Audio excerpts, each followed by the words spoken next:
কুষ্টিয়ার খোকসাই সড়ক দুর্ঘটনায় নিহত ৪ শিক্ষার্থীর পরিবারের পাশে দাঁড়িয়েছেন জামাতে ইসলামীর নেতারা।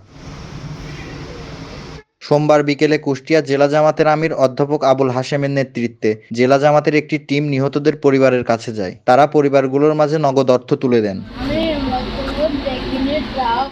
এ সময় উপস্থিত ছিলেন যশোর কুষ্টিয়া অঞ্চলের জামাতের টিম সদস্য AKM আলী মহসিন, কুমারখালী খোকসার জামাতে ইসলামের সম্ভাব্য সংসদ সদস্য পদপ্রার্থী আফজাল হোসেন।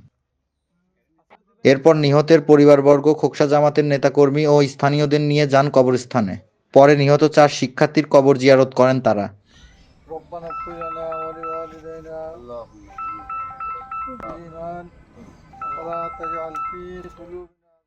এ সময় সংক্ষিপ্ত এক বক্তব্যে জেলা জামাতের আমির অধ্যাপক আবুল হাশেম বলেন, পরিবারগুলোর যে ক্ষতি হয়েছে তা কোনোভাবেই পূরণ হওয়ার নয়। তবে নিহতের বাবা-মা এক প্রকার ভাগ্যবান যে তাদের সন্তানরা বুকে কোরআন নিয়ে মৃত্যুবরণ করেছেন।